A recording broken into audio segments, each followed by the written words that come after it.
மாவட்டம் ஒடுக்கத்தூர் அடுத்த கரடிக்குடி ஊராட்சியில் உள்ள தனியார் நிலம் ஒன்றில் பாறைகள் நிறைந்த குன்றின் மீது கடந்த ஆடி மாதம் முதல் வெள்ளியன்று முருகன் சிலை கண்டெடுக்கப்பட்டது.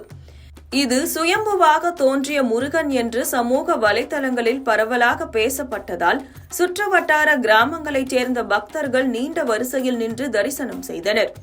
சிலை கண்டெடுக்கப்பட்ட 4 நாட்களில் பெரிய அளவில் பேசப்பட்ட நிலையில் ஜூலை 21ஆம் தேதி வருவாய்த்துறை அதிகாரிகள் முன்னிலையில் வேலூர் தொல்லியல் துறை அதிகாரிகள் சம்பவ இடத்திற்கு சென்று அதனை கைகளாலேயே தோண்டி ஆய்வு செய்தனர்.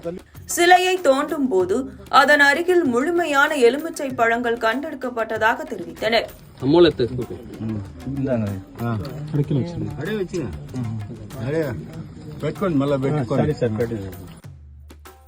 அப்போது அதில் இருக்கும் சிலையை அளவீடு செய்ததில் 2 அடி உயரம் 1 அடி அகலமுடைய கற்சிலை எனவும் மகிழ் மீது அமைந்துள்ள சிலை எனவும் கூறினர்.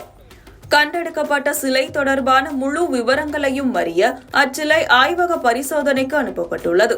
ஆய்வக அறிக்கை கிடைத்த பின்னரே இது புதிய சிலையா அல்லது பழமையான சிலையா என்பது குறித்து தெளிவு கிடைக்கும் என்று தொல்லியல் துறை அதிகாரிகள் தெரிவித்தனர். இந்த அறிக்கை மாவட்ட ஆட்சியரிடம் சமர்ப்பிக்கப்படும். சிலை கண்டெடுக்கப்பட்ட சம்பவம் அப்பகுதியில் பெரும் பேசுபொருளாகி உள்ள நிலையில் தொல்லியல் துறை அதிகாரிகளின் இந்த ஆய்வு மீண்டும் ஒரு விவாத பொருளாக மாறியுள்ளது.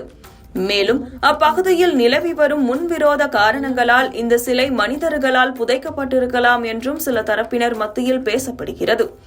இதுகுறித்தும் விசாரணை நடைபெற்று வருவதாக தகவல்கள் தெரிவிக்கின்றன.